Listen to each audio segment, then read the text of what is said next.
"You need to stop right there, sir." Staff Sergeant Marcus Thompson's voice carried the authority of someone who had never been questioned at Fort Benning's main gate. The 28-year-old ranger wasn't looking at the steady stream of authorized personnel flowing through the checkpoint. His attention was fixed on the elderly man in the wheelchair approaching the security barrier, specifically on the faded parking permit hanging from his rearview mirror that read, "Disabled Veteran." Thompson had processed hundreds of these cases, confused elderly men who thought their decades-old service entitled them to base access without proper documentation. Harold Hank Morrison maneuvered his wheelchair to the guard window with practiced efficiency. At 78 years old, Morrison had been using the chair for 2 years, ever since diabetes complications cost him his left leg below the knee. His weathered hands, marked with liver spots and old scars, gripped the wheel rims with strength that came from refusing to accept limitations. He wore his usual faded red work shirt that had survived more wash cycles than most soldiers had deployments, blue jeans with the left leg pinned up neatly, and a simple baseball cap pulled low over eyes that had seen too much. Thompson leaned down to the car window, his expression mixing professional courtesy with barely concealed impatience. "Sir, this is a restricted military installation. Do you have current authorization to be here?" Morrison reached into his shirt pocket and withdrew a worn leather wallet, opening it to reveal what appeared to be an old military identification card. The plastic was yellowed with age, and the photograph showed a young soldier with dark hair and intense eyes. "I have an appointment with Colonel Martinez," Morrison said quietly, his voice carrying calm dignity despite the obvious discomfort of sitting too long. Thompson glanced at the expired ID and immediately handed it back with practiced dismissal. "Sir, this identification expired in 1987. I need current authorization or valid appointment confirmation." Morrison's expression didn't change, but something shifted in his posture. Even seated in the wheelchair, he somehow managed to convey military bearing that seemed out of place for a disabled civilian seeking base access. Corporal Rodriguez, Thompson's partner at the gate, looked up from his computer terminal. At 25, Rodriguez had been working base security for 2 years and prided himself on following procedures exactly. Something about Morrison's calm patience caught his attention. Not the desperate confusion of lost civilians, but the quiet confidence of someone who belonged exactly where he was. "Sir," Thompson continued, his voice growing harder, "I'm going to need you to contact Colonel Martinez's office and obtain proper visitor authorization before you can enter this base." Morrison remained motionless in his wheelchair, his pale blue eyes studying the young rangers with patience of someone who had learned that most storms passed if you waited them out. That's when Thompson noticed something that made his professional instincts sharpen. Partially visible beneath Morrison's rolled-up left sleeve was the edge of what appeared to be a tattoo, faded ink that looked military in origin, though the design was mostly hidden by fabric. Thompson's curiosity overcame his protocol training. "What's that tattoo, sir?" Morrison glanced down at his arm, where the edge of faded ink was barely visible beneath his sleeve. "Just something I got a long time ago, son. Nothing that would interest you." The response only encouraged Thompson's suspicion. In his experience, civilians with military tattoos usually fell into 2 categories: wannabes who got ink to look tough, or actual veterans trying to leverage their service for special treatment. Either way, they were usually problems waiting to happen.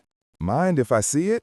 Thompson's tone carried casual authority of someone accustomed to compliance. Morrison hesitated, then slowly rolled up his left sleeve, revealing a faded but unmistakable tattoo. The design showed a distinctive arrowhead pierced by a dagger with lightning bolts and crossed arrows beneath, symbols that meant nothing to most people but carried significant weight in certain military circles. Thompson studied the ink with growing skepticism. The tattoo looked authentic enough, but plenty of civilians got military-style tattoos from shops near bases. "Special Forces?" Thompson asked, his voice carrying doubt that bordered on mockery. "Let me guess, you were Green Beret back in Vietnam?" Morrison's eyes hardened slightly, like steel being tempered in a forge. "5th Special Forces Group, son. 4 tours in Vietnam. 2 classified operations in Cambodia." Thompson's skepticism only increased. Every old man with military tattoo claimed to be special forces, and every special forces story involved classified missions in exotic locations. It was like a script they all followed. Rodriguez found himself studying Morrison more carefully. There was something about the old man's bearing that didn't match his humble appearance.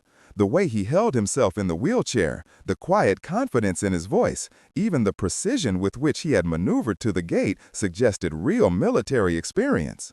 "What was your MOS?" Rodriguez asked, using military terminology that most civilians wouldn't understand. Morrison's response was immediate and precise. 18Z, Special Forces Operations Sergeant. Rodriguez felt his stomach tighten. 18Z wasn't just any Special Forces designation. It was the highest enlisted position in Special Forces, reserved for senior NCOs with decades of experience and combat leadership. It wasn't something civilians would know to fake, and it definitely wasn't something you'd find in casual internet searches.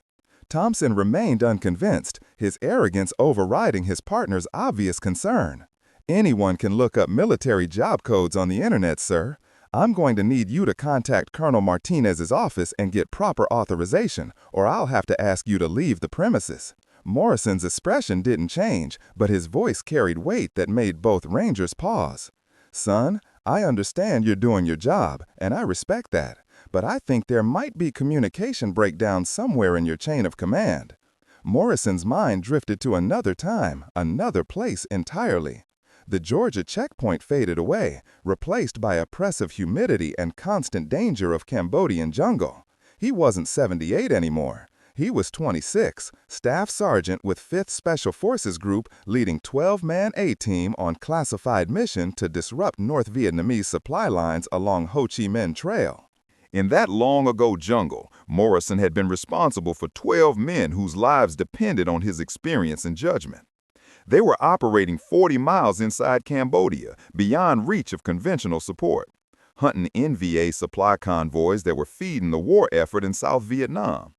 Morrison's team had been in country for 37 days, living off the land and avoiding contact with enemy forces that outnumbered them 200 to 1. The tattoo on his arm was fresh then, earned during brief rest period in Da Nang when his team was pulled back for resupply and mission briefing.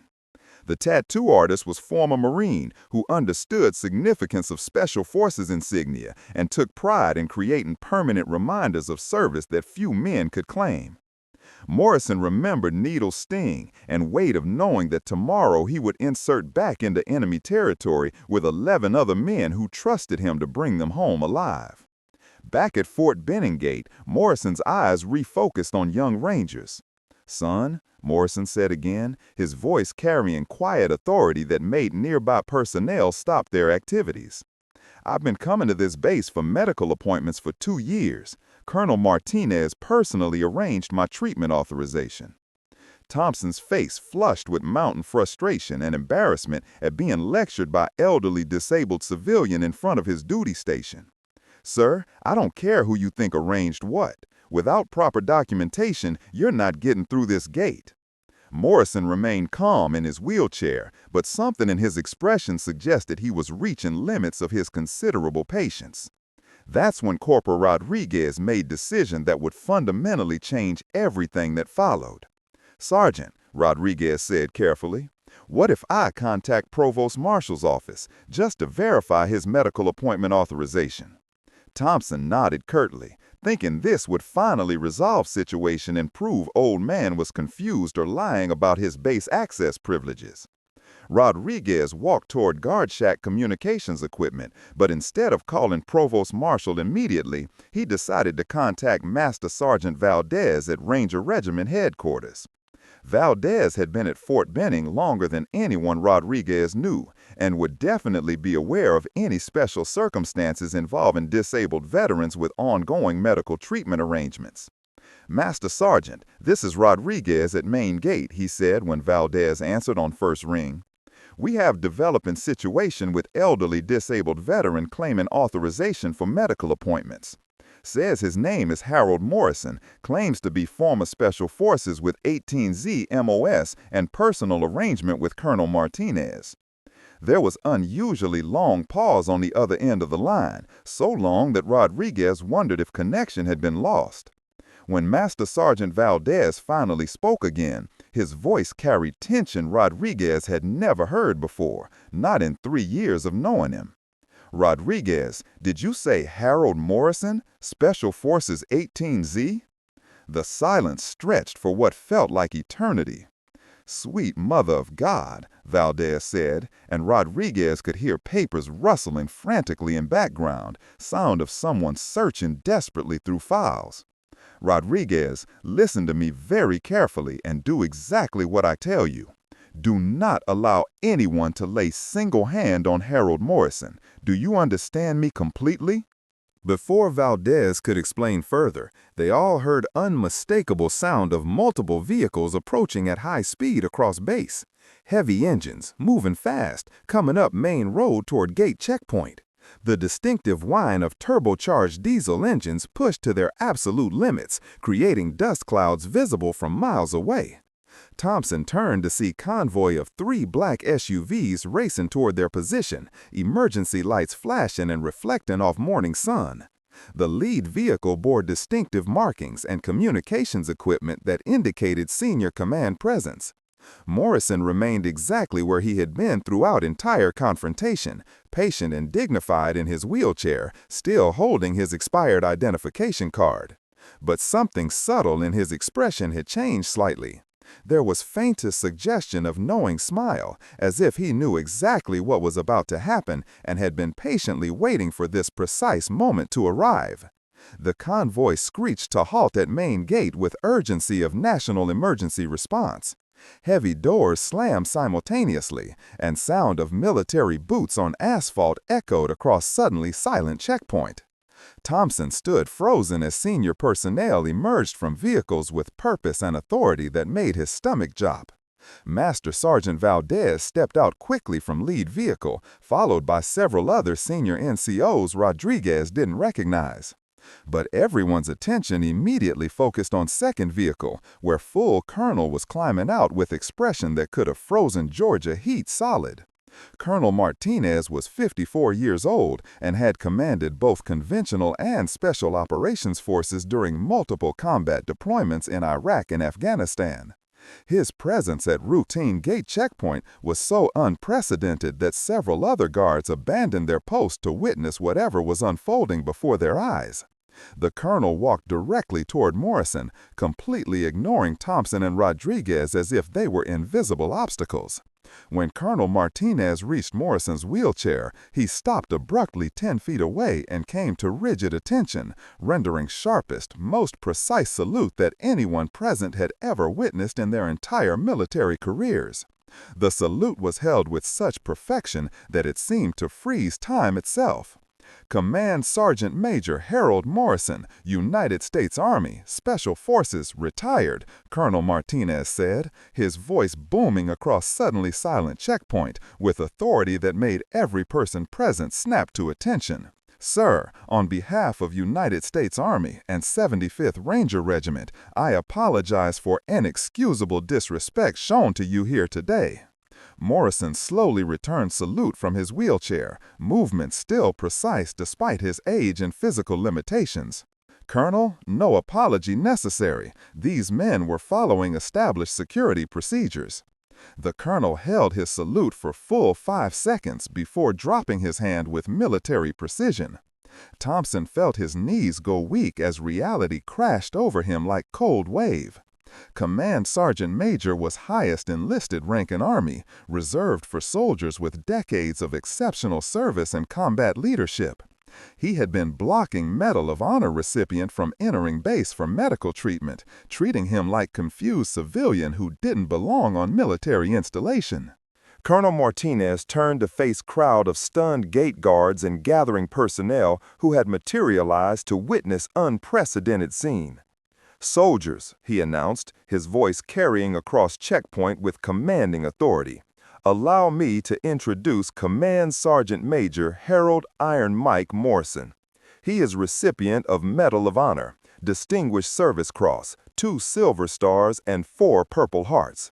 He served 6 tours in Vietnam and classified operations in Cambodia and Laos with 5th Special Forces Group, conducting over 300 deep reconnaissance missions behind enemy lines. Thompson felt blood drain from his face completely. Medal of Honor, Distinguished Service Cross. He was looking at one of most decorated soldiers in Special Operations history, man whose courage under fire was officially recognized as extraordinary even by military standards. Colonel Martinez continued, his voice growing harder as he looked directly at Thompson. Command Sergeant Major Morrison led more successful cross-border operations than any other NCO in Special Forces history. His call sign, Iron Mike, came from his ability to complete impossible missions and bring his men home alive against overwhelming odds. Morrison shifted uncomfortably in his wheelchair, his humble nature recoiling from public praise and attention he had never sought. Colonel Martinez reached into his briefcase and withdrew small laminated card along with wooden presentation box. Command Sergeant Major, this is your permanent base access authorization that should have been issued 2 years ago when you began receiving medical treatment here. He handed Morrison the card, then opened wooden box revealing Medal of Honor with its distinctive blue ribbon and bronze star.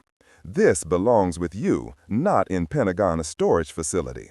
Morrison looked down at Medal with emotions playing across weathered features. I thought that was lost decades ago, sir. Colonel Martinez carefully pinned Medal to Morrison's faded red work shirt, bronze star looking oddly appropriate against humble fabric. Heroes like you don't get forgotten, Command Sergeant Major. They just get temporarily misplaced by bureaucracy. Thompson stepped forward, his voice barely above a whisper. Command Sergeant Major Morrison, I was completely out of line. I apologize for my disrespect and failure to recognize your service and sacrifice. Morrison gave him a genuine smile that held no trace of anger or resentment. Son, you were protecting this installation and following security procedures. That's exactly what good soldiers should do. System failed you, not other way around. Colonel Martinez nodded approvingly. Staff Sergeant Thompson, you will personally escort Command Sergeant Major Morrison to his medical appointments from now on, and you will ensure he receives respect and courtesy befitting his service. As Morrison prepared to continue to his medical appointment, now wearing Medal of Honor on his faded red shirt and carrying permanent access card, Thompson finally understood that true warriors often came disguised as humble civilians, and that respect should be earned through character and service, not demanded through rank or authority. The greatest heroes, he realized, were often those who never announced their credentials, but simply continued serving others long after their official duty had ended.